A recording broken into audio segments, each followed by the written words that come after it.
ಲೋಕ ಸಂಗ್ರಾಮಕ್ಕೆ BJP high command ತಾಲೀಮು. ಇದೇ ತಿಂಗಳ ಕೊನೆ ವಾರದಲ್ಲಿ ಅಭ್ಯರ್ಥಿಗಳ ಘೋಷಣೆ ಆಗೋ ಸಾಧ್ಯತೆ. ಅಭ್ಯರ್ಥಿಗಳ ಹೆಸರು ನಿರ್ಧಾರ ಮಾಡಲಿದ್ದಾರೆ ಅಮಿತ್ ಶಾ ಅವರು. ಆದಷ್ಟು ಬೇಗ ಅಭ್ಯರ್ಥಿ ಘೋಷಣೆಗೆ ರಾಜ್ಯ ನಾಯಕರು ಮನವಿ ಮಾಡಿಕೊಂಡಿದ್ದಾರಂತೆ. ನಾಯಕರ ಮನವಿಗೆ ಸ್ಪಂದಿಸಿದ್ದಾರೆ ಅಮಿತ್ ಶಾ ಅವರು.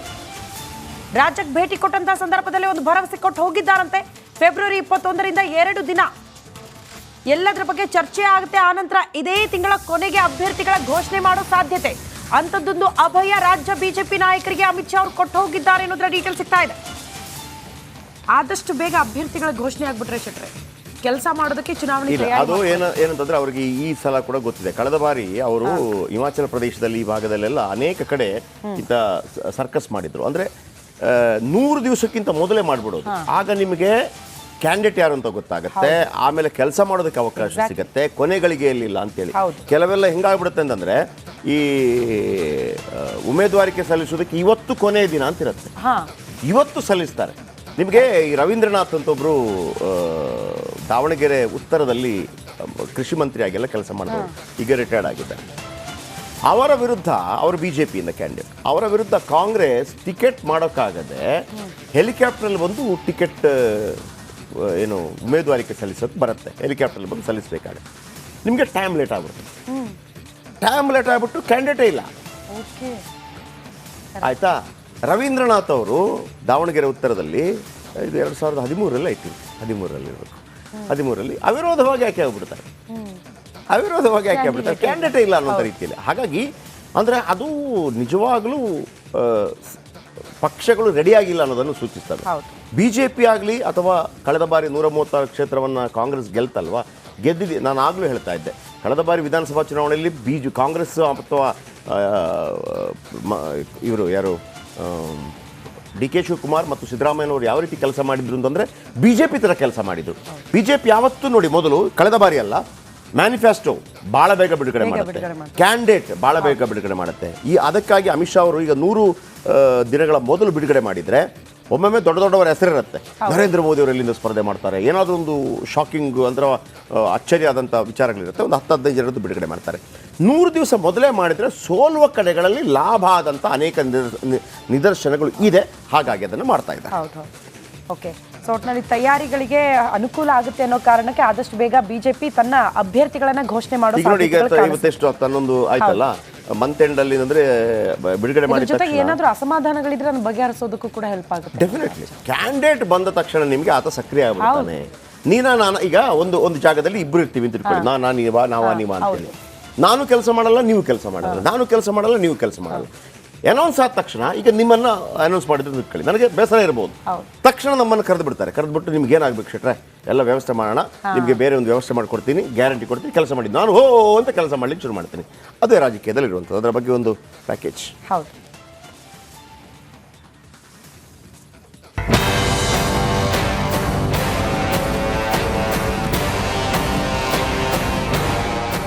ಲೋಕಸಭೆ ಚುನಾವಣೆ ಅಖಾಡ ದಿನೇ ದಿನೇ ರಂಗೇರಿದೆ. ಕರ್ನಾಡಿನ ಜನರ ಮನ ಗೆಲ್ಲಲು ಬಿಜೆಪಿ ಭರ್ಜರಿ ಪ್ಲಾನ್ ಮಾಡುತ್ತಿದೆ. ನಿನ್ನೆ ಮೊನ್ನೆ ಕರ್ನಾಟಕದಲ್ಲಿ ಕೇಸರಿ ಪಡೆ ಅಮಿತ್ ಶಾ ನೇತೃತ್ವದಲ್ಲಿ ರಣಕಹಳೆ ಮೊಳಗಿಸಿದೆ. ಸಿಎಂ ತವರು ಮೈಸೂರಿನಲ್ಲಿ ಎಲೆಕ್ಷನ್ ಮಾಸ್ಟರ್ ಮೈಂಡ್ ರಣಬಲೆ ಹೆಣೆದಿದ್ದಾರೆ. ಲೋಕಸಮರದ ದಂಡಯಾತ್ರೆಗೆ ರಣನಗಾರಿ ಬಾರಿಸಲು ನಾಂದಿ ಹಾಡಿದ್ದಾರೆ.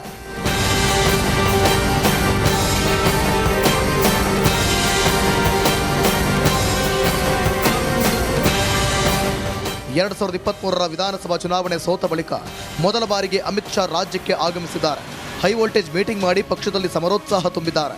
ಮೊದಲು ಬಿಜೆಪಿ ಕೋರ್ ಕಮಿಟಿ ಸಭೆ, ಬಳಿಕ ಕ್ಲಸ್ಟರ್ ಮಟ್ಟದ ಸಭೆ ಮಾಡಿದರು. ಕ್ಷೇತ್ರ ಮತ್ತು ಕ್ಲಸ್ಟರ್ ವಾರು ಸಂಪೂರ್ಣ ಮಾಹಿತಿ ಸಂಗ್ರಹಿಸಿದ್ದಾರೆ. ಇದಕ್ಕೂ ಮುನ್ನ ವಿಜಯೇಂದ್ರ ಜೊತೆ ಅಮಿತ್ ಶಾ 1-to-1 ಸಭೆ ಮಾಡಿದರು.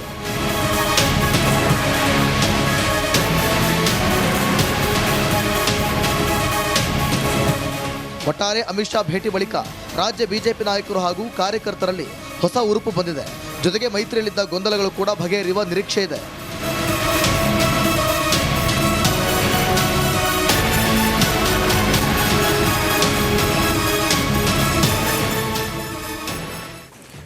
ಓಕೆ, ಅಮಿತ್ ಶಾ ಅವರು ಎಂಟ್ರಿ ಕೊಡ್ತಾ ಇದ್ದ ಹಾಗೇನೆ ಬಿಜೆಪಿ ಪಾಳಯದಲ್ಲಿ ರಾಜಕೀಯ ಚಟುವಟಿಕೆ ಗರಿಗೆದರಿದೆ, ಕೆಲವು ಪಾಯಿಂಟ್ಗಳಿದೆಯಲ್ವಾ ಹೌದು ಶೆಟ್ರೆ ಇದಾವೆ. ಹೇಳ್ತಾ ಹೋಗಿ. ಸೊ ಅಮಿತ್ ಶಾ ಅವ್ರು ನಿನ್ನೆ ಬಂದಾಗ ಏನೆಲ್ಲ ಬೆಳವಣಿಗೆಗಳಾಯ್ತು, ಯಾವ ರೀತಿ ಸಭೆಗಳಾಯ್ತು, ಏನು ಸೂಚನೆ ಕೊಟ್ಟರು ಅನ್ನೋದನ್ನ ಕ್ವಿಕ್ ಆಗಿ ನಿಮ್ಮ ಮುಂದೆ ಇಡುವಂತ ಪ್ರಯತ್ನ. ಲೋಕ ರಣಕಣದಲ್ಲಿ 28 ಸ್ಥಾನ ಗೆಲ್ಲೋದಕ್ಕೆ ಹೊಸ ಟಾಸ್ಕ್ ಕೊಟ್ಟಿದ್ದಾರಂತೆ ಅಮಿತ್ ಶಾ ಅವರು. 28 ಸ್ಥಾನ ಗೆಲ್ಲುವಂತೆ ರಾಜ್ಯ ನಾಯಕರಿಗೆ ನೂತನ ಟಾಸ್ಕ್ಗಳು ಕೂಡ ನೀಡಲಾಗಿದೆ. ಈ ಬಾರಿ ಬಿಜೆಪಿ 28 ಸ್ಥಾನ ಗೆಲ್ಲುವ ವಾತಾವರಣ ಇದೆ. ಕಾಂಗ್ರೆಸ್ನಲ್ಲಿ ಅಸಮಾಧಾನ ಬಹಿರಂಗವಾಗಿ ಕಾಣಿಸ್ತಾ ಇದೆ. ಅದನ್ನು ನಾವು ಎನ್ಕ್ಯಾಶ್ ಮಾಡ್ಕೊಳ್ಳೋಣ ಅನ್ನೋ ರೀತಿಯಲ್ಲಿ ಸೂಚನೆ ಕೊಟ್ಟಿದ್ದಾರೆ. ಅಸಮಾಧಾನ ನಮ್ಮ ಪಕ್ಷದಲ್ಲಿ ಆಗಬಾರ್ದು, ಆ ರೀತಿ ನೀವು ನೋಡ್ಕೊಳ್ಬೇಕು ಅನ್ನುವಂಥ ಟಾಸ್ಕ್. ದಳ ಕಮಲ ಮೈತ್ರಿ ಬಗ್ಗೆ ಯಾರು ಕೂಡ ಅಪಸ್ವರ ಎತ್ತಬಾರ್ದು. ಯಾಕೆ ಮೈತ್ರಿ ಮಾಡ್ಕೊಂಡ್ರೋ, ಈ ಅಭ್ಯರ್ಥಿ ಯಾಕೋ, ಯಾಕೆ ಈ ಕ್ಷೇತ್ರ ಬಿಟ್ಕೊಟ್ರೋ ಅಂತ ಅಸಮಾಧಾನಗಳು ಯಾವುದು ಕೂಡ ಬಹಿರಂಗವಾಗಿ ವ್ಯಕ್ತವಾಗಬಾರ್ದು. ಮೈತ್ರಿ ವಿರುದ್ಧ ಅಪಸ್ವರ ಎತ್ತದ ನಾಯಕರಿಗೆ, ಅಂದ್ರೆ ಎತ್ತಿರುವ ನಾಯಕರಿಗೆ ಆಲ್ರೆಡಿ ವಾರ್ನಿಂಗ್ ಕೊಟ್ಟಿದ್ದಾರಂತೆ. ಕಳೆದ ಬಾರಿ ಇಂತಹ ಅಪಸ್ವರದಿಂದಲೇ ಸೋಲಾಗಿದೆ. ಅದೇ ಕೆಲಸವನ್ನ ನೀವು ಕೂಡ ಮಾಡಬೇಡಿ ಅನ್ನುವಂಥ ಎಚ್ಚರಿಕೆ. ಕಮಲ ದಳ ಮೈತ್ರಿ ಸೀಟುಗಳ ಬಗ್ಗೆ ಹಂಚಿಕೆ ಆಗಬೇಕು. ಅಸಮಾಧಾನಿತರನ್ನ ಸಮಾಧಾನ ಮಾಡುವ ಕೆಲಸ ಆಗ್ತಾ ಇದೆ ಅನ್ನೋದನ್ನ ಇನ್ನು ಅಮಿತ್ ಶಾ ಅವರು ಹಳೆ ಹೇಳಿದ್ದಾರೆ. ಮೈಸೂರನ್ನ ಟಾರ್ಗೆಟ್ ಮಾಡಿದ್ದಾರೆ. ಬಹಳ ಮುಖ್ಯವಾಗಿ ನಾನು ಅವತ್ತಿಂದ ಹೇಳ್ತಾ ಇದ್ದೀನಿ, ಯಾಕಂದ್ರೆ ಜೆಡಿಎಸ್ ಜೊತೆ ಹೋಗಿದ್ದೆ ಅದೇ ಕಾರಣಕ್ಕಾಗಿ. ಕಳೆದ ಬಾರಿ ಕಾಂಗ್ರೆಸ್ ಮತ್ತು ಜೆಡಿಎಸ್ ಜೊತೆ ಹೋಯಿತು. ಕಾಂಗ್ರೆಸ್ ಮತ್ತು ಜೆಡಿಎಸ್ ಯಾಕೆ ಗೆಲ್ಲಿಲ್ಲ ಅಂತ ಒಂದು ಪ್ರಶ್ನೆ ಬರುತ್ತೆ. ನಾನು ಅವತ್ತಿಂದ ಹೇಳ್ತಾ ಇದ್ದೀನಿ, ಧರ್ಮ ಇಲ್ಲಿ ಕೆಲಸ ಮಾಡಲ್ಲ, ಬಟ್ ಜಾತಿ ಕೆಲಸ ಮಾಡುತ್ತೆ ಅಂತೇಳಿ. ಸಿದ್ದರಾಮಯ್ಯನವರ, ಈಗ ಸಿದ್ದರಾಮಯ್ಯನವರು ಅಹಿಂದ ಲೀಡರ್, ಆದ್ರೂ ಕೂಡ ಅವ್ರದ್ದೊಂದು ಜಾತಿ ಅಂತಿರತ್ತಲ್ಲ. ಯಾವ ಜಾತಿ ಹೇಳಿ ಅವ್ರದ್ದು? ಕುರುಬ ಸಮುದಾಯ. ಕುರುಬ ಸಮುದಾಯ ಬಹುತೇಕ, ಈ ಕುರುಬ ಸಮುದಾಯ ಎಲ್ಲ ಕಡೆ ಇರ್ತದೆ, ಆಯ್ತಾ? ಈ ಭಾಗದಲ್ಲೂ ಇದೆ. ಇಲ್ಲಿ ಕುರುಬ ಸಮುದಾಯ ಮತ್ತು ಒಕ್ಕಲಿಗ ಸಮುದಾಯ ಜೊತೆಯಾಗಿ ಹೋಗಬೇಕಾಗಿತ್ತು. ಇವರಿಬ್ಬರು ಏನು ಗೊತ್ತಾ, ಅಲ್ಲಿ ಪ್ರಾದೇಶಿಕವಾರು ಒಂದು ಫೈಟ್ ಇರುತ್ತೆ ಅವ್ರಿಗೆ. ಗೌಡ್ರು, ಕುರುಬರು ಅಂತೇಳಿ ಅವ್ರ ಜೊತೆಯಾಗಿ ಹೋಗೋದಕ್ಕಾಗಲೇ ಇಲ್ಲ ಕಳೆದ ಬಾರಿ. ಅದು ಹೋಗಿದ್ದಿದ್ರೆ ವರ್ಕೌಟ್ ಆಗ್ತಾ ಇತ್ತು. ಈ ಬಾರಿ ಅದೇ ಒಕ್ಕಲಿಗರು ಬಿಜೆಪಿ ಜೊತೆ ಹೋಗ್ತಾರಾ ಅಂತ ವೆರಿ ಇಂಪಾರ್ಟೆಂಟ್. ಎಕ್ಸಾಕ್ಟ್ಲಿ ನಂದು ಇದೇ ಪ್ರಶ್ನೆ ಇದ್ದಿದ್ದು ಶೆಟ್ರೆ. ಈಗ ಜೆಡಿಎಸ್ ಜೊತೆ ಕೈ ಸೇರಿಸ್ಕೊಂಡಿರೋದ್ರಿಂದ ಹಳೆ ಮೈಸೂರು ಭಾಗದಲ್ಲಿ ನೆಲೆ ಕಂಡುಕೊಳ್ಳೋದಕ್ಕೆ ಬಿಜೆಪಿ ಯಶಸ್ವಿ ಆಗುತ್ತಾ ಅಂತ ಈ ಬಾರಿ? ಈಗ ಬಿಜೆಪಿ ಅಲ್ಲಿ ಒಂದು ದೊಡ್ಡ ಪ್ರಯತ್ನವನ್ನು ಮಾಡ್ತಾ ಇದೆ ತಮ್ಮ ನೆಲೆಯನ್ನು ವಿಸ್ತರಿಸಿಕೊಳ್ಳೋದಕ್ಕೆ. ಆ ನೆಲೆ ಸ್ವಲ್ಪ ಗಟ್ಟಿಮುಟ್ಟಾಗ್ತಾ ಇದೆ. ಹಾಗಂತ ಬಿಜೆಪಿಗೆ ನಾಳೆನೇ ಗೆಲ್ಲಬೇಕು ಅಂತ ಏನಿಲ್ಲ. ಅವರ ಆಲೋಚನೆಗಳೆಲ್ಲ ದೀರ್ಘಾವಧಿ ಆಲೋಚನೆಗಳಾಗಿರ್ತದೆ.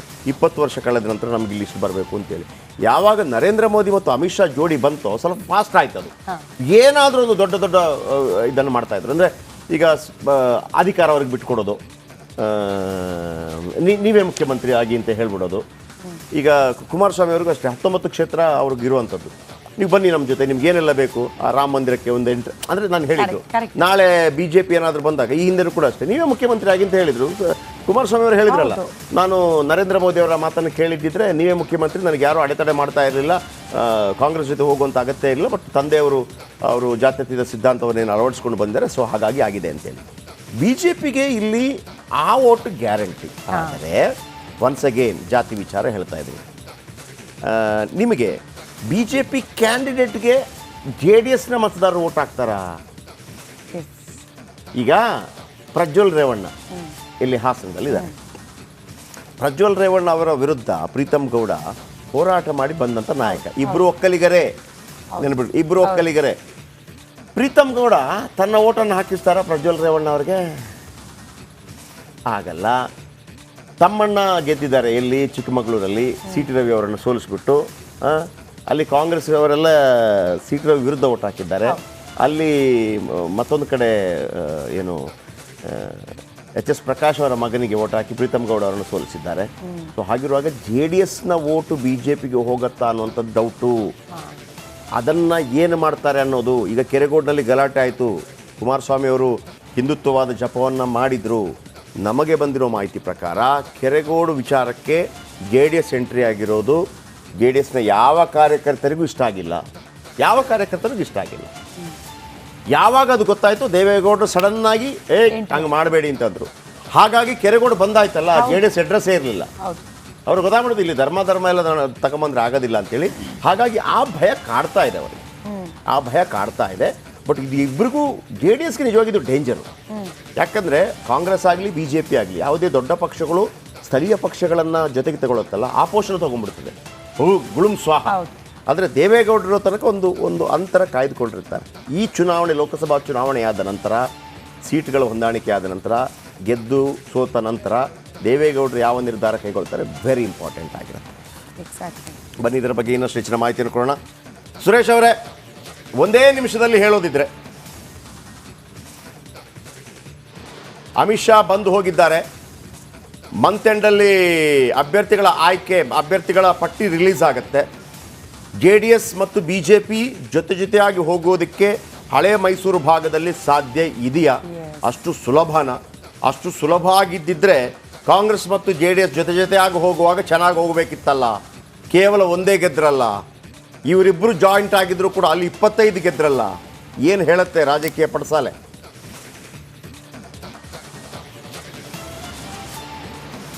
ಜಯಪ್ರಕಾಶ್, ಖಂಡಿತವಾಗಲೂ ಕೂಡ ಇದೇ ನಿಟ್ಟಿನಲ್ಲೇ ಅಮಿತ್ ಶಾ ಅವರು ಕಳೆದ ಬಾರಿ ಆದಂತಹ ಅಂದರೆ ಅದು ಯಾವ ರೀತಿ ಇತ್ತು ಅದಕ್ಕೆ ವ್ಯತಿರಿಕ್ತವಾಗಿ ಆಗಬಾರದು ಅನ್ನೋ ನಿಟ್ಟಿನಲ್ಲೇ ಈ ಬಾರಿ ಹೇಗಾದರೂ ಮಾಡಿ ಮೈತ್ರಿ ಸಕ್ಸಸ್ ಆಗಬೇಕು ಅಂತಕ್ಕಂಥದ್ದು ಕೇವಲ ರಾಜ್ಯ ನಾಯಕರಿಗೆ ಅಷ್ಟೇ ಅಲ್ಲ, ಹೈಕಮಾಂಡ್ ನಾಯಕರ ಗಮನದಲ್ಲೂ ಕೂಡ ಇರತಕ್ಕಂಥದ್ದು. ಅದೇ ನಿಟ್ಟಿನಲ್ಲೇ ಈ ಬಾರಿ ರಾಜ್ಯಕ್ಕೆ ಅಮಿತ್ ಶಾ ಆಗಮನ ಆದ ನಂತರ ಮೊದಲನೇದಾಗಿ ಸಭೆ ನಡೆದಿದ್ದು ಮೈಸೂರು ಕ್ಲಸ್ಟರ್ನ ಸಭೆ. ಪ್ರಮುಖವಾಗಿ ಹಾಸನ, ಮಂಡ್ಯ, ಮೈಸೂರು, ಚಾಮರಾಜನಗರ ಏನಿದೆ ಈ ಭಾಗದಲ್ಲಿ ಸಭೆಯನ್ನು ಮಾಡಿ ಮೊದಲ ಸಭೆಯನ್ನು ಇಲ್ಲಿಂದಲೇ ಈ ಸಭೆಯ ಮೂಲಕವೇ ಒಂದು ಸಂದೇಶವನ್ನು ರವಾನೆ ಮಾಡಿರ್ತಕ್ಕಂಥದ್ದು. ಇದೇ ಭಾಗದ ನಾಯಕರಿಗೂ ಕೂಡ ಬಂದಿರತಕ್ಕಂಥ ಪ್ರಮುಖರು, ಆ ಭಾಗದ ಎಲ್ಲ ಸ್ಥಳೀಯ ಮುಖಂಡರಿಗೂ ಕೂಡ ಈಗಾಗಲೇ ಒಂದು ಖಡಕ್ ಸೂಚನೆಯನ್ನು ಕೊಟ್ಟಿರ್ತಕ್ಕಂಥದ್ದು. ಮೈತ್ರಿ ವಿಚಾರವಾಗಿ ಯಾವುದೇ ರೀತಿಯ ಗೊಂದಲವನ್ನು ಎತ್ತಬಾರದು, ಅದು ಪ್ರಮುಖವಾಗಿ ಹಳೆ ಮೈಸೂರು ಭಾಗ ಏನಿದೆ ಅದು ನಮ್ಮ ಮೊದಲ ಟಾರ್ಗೆಟ್ ಆಗಬೇಕು ಈ ಬಾರಿ ಲೋಕಸಭೆ ಚುನಾವಣೆಗೆ ಅಂತಕ್ಕಂತಹ ಟಾರ್ಗೆಟನ್ನು, ಟಾಸ್ಕನ್ನು ಕೊಟ್ಟು ಹೋಗಿರ್ತಕ್ಕಂಥದ್ದು. ಸೊ ಇದೇ ನಿಟ್ಟಿನಲ್ಲಿ ಎಲ್ಲ ಮುಖಂಡರು ಕೂಡ ಈಗ JDS ಜೊತೆ ಯಾವುದೇ ರೀತಿಯ ಅಸಮಾಧಾನಗಳು, ಬಿರುಕುಗಳು ಏನಿದೆ ಇದೆಲ್ಲವನ್ನೂ ಕೂಡ ಬದಿಗೊತ್ತಿ ಈಗ ಅಮಿತ್ ಶಾ ಅವರ ಸೂಚನೆ ಮೇರೆಗೆ ನರೇಂದ್ರ ಮೋದಿ ಅವರನ್ನ ಕೈ ಬಲಪಡಿಸುವ ನಿಟ್ಟಿನಲ್ಲಿ ಎಲ್ಲರೂ ಕೆಲಸ ಮಾಡಬೇಕಾದಂಥ ಅನಿವಾರ್ಯತೆ ಇರತಕ್ಕಂಥದ್ದು. ಸೊ ಇದೇ ನಿಟ್ಟಿನಲ್ಲಿ ಖಂಡಿತವಾಗಲೂ ಕೂಡ ಈ ಬಾರಿ ಕೆಲಸವನ್ನು ಮಾಡ್ತಾರೆ ಅಂತಕ್ಕಂಥದ್ದು ಕೂಡ ಈಗ ಸದ್ಯದ ಚರ್ಚೆ ಆಗ್ತಾ ಇರ್ತಕ್ಕಂಥದ್ದು. ಸೊ ಹೀಗಾಗಿ ಖಂಡಿತವಾಗಿಯೂ ಕೂಡ ಈ ಬಾರಿಯ ಮೈತ್ರಿ ಬಹುತೇಕ ಸಕ್ಸಸ್ ಆದೇ ಆಗುತ್ತೆ. ಕೆಲವು ಭಾಗಗಳಲ್ಲಿ ಎಲ್ಲ ಒಂದಷ್ಟು ಕಾರ್ಯಕರ್ತರ ಮಧ್ಯೆ ಕೆಲವು ಕಡೆ ಚಿಕ್ಕಪಟ್ಟ ಬಿರುಕುಗಳು ಆಗ್ಬೋದು ಬಿಟ್ಟರೆ, ಆದರೆ ಮುಖಂಡರಂತೂ ಖಂಡಿತವಾಗಲೂ ಕೂಡ ಇಲ್ಲಿ ರಾಜಿ ಆಗಲೇಬೇಕಾದಂಥ ಅನಿವಾರ್ಯತೆ ಇರ್ತಕ್ಕಂಥದ್ದು. ಏಕೆಂತಂದರೆ ಪಕ್ಷದಲ್ಲಿ ಕೂಡ ಅವರಿಗೂ ಕೂಡ ಮುಂದಿನ ರಾಜಕೀಯ ಒಂದು ಅಳಿವು ಉಳಿವಿನ ಬಗ್ಗೆ ಕೂಡ ಪ್ರಶ್ನೆ ಇರತಕ್ಕಂಥದ್ದು. ಸೊ ಈ ನಿಟ್ಟಿನಲ್ಲಿ ಹೈಕಮಾಂಡ್ ನಾಯಕರು ಕೂಡ ಖಡಕ್ ಎಚ್ಚರಿಕೆಯನ್ನು ಕೊಟ್ಟೋಗಿರ್ತಕ್ಕಂಥದ್ದು. ಸೊ ಹೀಗಾಗಿ ಈ ಬಾರಿ ಲೋಕಸಭಾ ಚುನಾವಣೆಯಲ್ಲಿ ಹಳೆ ಮೈಸೂರು ಭಾಗವನ್ನು ಈಗ ಹೈಕಮಾಂಡ್. Okay, thank you. ಭಾಳ ಸ್ಪಷ್ಟ ನೋಡಿ, ಆಲ್ರೆಡಿ ನಿಖಿಲ್ ಕುಮಾರಸ್ವಾಮಿ ಹೇಳಿದ್ದಾರೆ ನಾನು ಮಂಡ್ಯದಿಂದ ಸ್ಪರ್ಧೆ ಮಾಡಲ್ಲ ಅಂತ ಮಾಡೋದು. ಹೇಳ್ಬಿಟ್ಟಿದ್ದಾರೆ. ಅಲ್ಲಿ ಸುಮಲತಾಗಿ ಕೊಡೋದಕ್ಕೆ ಕೇಂದ್ರ BJP ನಾಯಕರು ಸಹಮತ ಇದೆ ಅವರಿಗೆ. ಬಟ್ ಇದ್ರ ಜೊತೆ ಒಂದು ಟಾಕ್ ಇರೋದು, ಪುಟ್ಟರಾಜ್ ಅವರಿಗೆ ಅಲ್ಲಿ ಟಿಕೆಟ್ ಕೊಡ್ತಾರೆ, ನಿಖಿಲ್ ಕುಮಾರಸ್ವಾಮಿ ಅವ್ರನ್ನ ಉಸ್ತುವಾರಿ ಮಾಡ್ತಾರೆ ಅನ್ನೋಂಥ ಟಾಕ್. ಸರಿ, ಹಾಗಿದ್ದರೆ ಸುಮಲತಾ ಯಾರ ಪರ ಕೆಲಸ ಮಾಡ್ತಾರಾ? ಪುಟ್ಟರಾಜ್ ಅವರ ವಿರುದ್ಧ ಕೆಲಸ ಮಾಡ್ತಾರಾ? ಖಂಡಿತ ಸಾಧ್ಯ ಇಲ್ಲ. ಪರವಾಗಿ ಕೆಲಸ ಮಾಡ್ತಾರೆ, ಆಯ್ತಪ್ಪ. ಸುಮಲತಾ ಅವರು BJP ಕ್ಯಾಂಡಿಡೇಟ್ ಅಂತ ಇಟ್ಕೊಳ್ಳಿ, ನಿಖಿಲ್ ಕುಮಾರಸ್ವಾಮಿ ಓಟ್ ಹಾಕಿಸ್ತಾರಾ? ಆಗಲ್ಲ. ಪ್ರಜ್ವಲ್ ರೇವಣ್ಣಗೆ ಪ್ರೀತಮ್ ಗೌಡ ಓಟ್ ಹಾಕಿಸ್ತಾರಾ? ಅಷ್ಟು ಈಸಿ ಇಲ್ಲ. ಆದರೆ ಅಲ್ಲಿ ನರೇಂದ್ರ ಮೋದಿ ಅನ್ನೋದು ಒಂದು ಶಕ್ತಿ ಇದೆ. ಈಗ 66 ಸೀಟ್ ಬಂದಿದಲ್ವ BJPಗೆ, ಆ ಲೆಕ್ಕದಲ್ಲಿ ಇಲ್ಲಿ ಬರಲೇಬಾರ್ದು BJP. ಆದರೆ ನರೇಂದ್ರ ಮೋದಿ ಅಂತ ಬಂದಾಗ ಬರುತ್ತೆ. ಜನ ಒಂದು ನಿರ್ಧಾರ ಮಾಡಿದ್ದಾರೆ, ನೀವು ರಾಜ್ಯದ ಮುಖ ಇಟ್ಕೊಂಡು, ರಾಜ್ಯದ ನಾಯಕರ ಮುಖ ಇಟ್ಕೊಂಡು ನರೇಂದ್ರ ಮೋದಿ ಅಂತ ಹೇಳಬೇಡಿ, ತೆಗೆದು ಬಿಸಾಕ್ತೀವಿ. ನರೇಂದ್ರ ಮೋದಿಗೆ ಯಾವಾಗ ಓಟ್ ಹಾಕಬೇಕು ನಾವು ಹಾಕ್ತೀವಿ ಅನ್ನುವಂಥದ್ದು. ಅವರು ನರೇಂದ್ರ ಮೋದಿ ಒಂದು ಮಾತನ್ನು ಹೇಳ್ತಾ ಇದ್ರು, 370 ಗೆಲ್ತೀವಿ ಅಂತ ಹೇಳ್ತಾ ಇದ್ರು. ನಾನಿವತ್ತು ಕರ್ನಾಟಕ ಪ್ರೈಮ್ ಟೈಮ್ನಲ್ಲಿ ಆ 370 ಸಾಧ್ಯ ಇದೆಯಾ, 370 ಅಂತ ಯಾಕೆ ಹೇಳ್ತಾ ಇದ್ದಾರೆ? 363 ಕ್ರಾಸ್ ಆದರೆ ಏನು ಬದಲಾವಣೆಗಳನ್ನು ಸಂವಿಧಾನದಲ್ಲಿ ಮಾಡಲಿಕ್ಕಾಗ್ತದೆ, ತಿದ್ದುಪಡಿ ಏನು ಮಾಡಲಿಕ್ಕೆ ಆಗುತ್ತೆ, ಅದರ ಬಗ್ಗೆ ಕೂಡ ಹೇಳ್ತೀನಿ. ಈಗ ಒಂದು ಪುಟ್ಟ ಬ್ರೇಕ್ ಆದ ನಂತರ ಸಿರ್ಸಿಯ ಗೌರಿ ನಾಯಕ್ ಆ ಹೆಣ್ಮಗಳು ಒಂದು ಬಾವಿ ತೋಡ್ತಾ ಇದ್ದಾರೆ ಅಂಗನವಾಡಿ ಮಕ್ಕಳಿಗಾಗಿ. ಈ ಅಧಿಕಾರಿಗಳು ಈಗ ನಾಚಿಕೆ ಹಾಕತ್ತೆ ಅವರಿಗೆ, ನಾವು ನೀರು ಕೊಡಲಿಲ್ಲ, ಆ ತಾಯಿ ತೋಡ್ತಾ ಇದ್ದಾಳೆ ಫ್ರೀಯಾಗಿ ಅಂತ ಹೇಳೋದು, ಮುಚ್ಚಬೇಕು ಅಂತೇಳಿ. ಆ ತಾಯಿಗೇನಾದರೂ ಕಿರಿಕಿರಿ ಮಾಡಿದರೆ ಜನಪ್ರತಿನಿಧಿಗಳೇ ಮತ್ತು ಅಧಿಕಾರಿಗಳೇ, ನಿಮ್ಮ ಫೋಟೋ, ನಿಮ್ಮ ನಂಬರು ಮತ್ತು ಜನ ಯಾವ ರೀತಿ ಚೀತು ಮಾಡಿಸ್ಬೇಕು ಅಂತಂದರೆ ನೀವು ಗಡೀಪಾರಾಗಿ ಓಡೋಗ್ಬಿಡ್ಬೇಕು. ಇದು ಓಪನ್ ಚಾಲೆಂಜ್ ರಿಪಬ್ಲಿಕ್ ಕನ್ನಡದ್ದು. ತಾಕತ್ತಿದ್ರೆ ಆ ಗೌರಿ ನಾಯಕ ಆ ಹೆಣ್ಮಗಳು, ಆ ತಾಯಿ 55 ವರ್ಷದ ತಾಯಿ ಫ್ರೀಯಾಗಿ ಬೆಳಗ್ಗೆ 6 ಗಂಟೆಯಿಂದ ಮಧ್ಯಾಹ್ನ 12 ಗಂಟೆ ತನಕ ಬಾವಿ ತೋಡಿ ಮಕ್ಕಳಿಗೆ ನೀರು ಕೊಡಬೇಕು. ವಿಷ ಕೊಡ್ತೀರೇನ್ರಿ? ವಿಷ ಕೊಡ್ತೀರಾ ನೀವು? ಆ ತಾಯಿ ಬಾವಿ ತೋಡಿದರೆ ಮುಚ್ಚಿಸ್ತೀರಾ? ನಿಮ್ಮನ್ನು ಅದರ ಒಳಗಾಕಿ ಮುಚ್ಚಿಸ್ತೀವಿ. ಎಚ್ಚರಿಕೆ ಇರಲಿ, ಇದು ಎಚ್ಚರಿಕೆ ಅಂತ ತಿಳ್ಕೊಳ್ಳಿ. ಜನಪರವಾಗಿ ನಾವು ಈ ನಿಲುವು ತಗೊಳ್ತೀವಿ. ಈಗೊಂದು ಪುಟ್ಟ ಬ್ರೇಕ್ ಆದ ನಂತರ ಬಿಗ್ ಮಾರ್ನಿಂಗ್ ಮುಂದುವರಿಯುತ್ತೆ.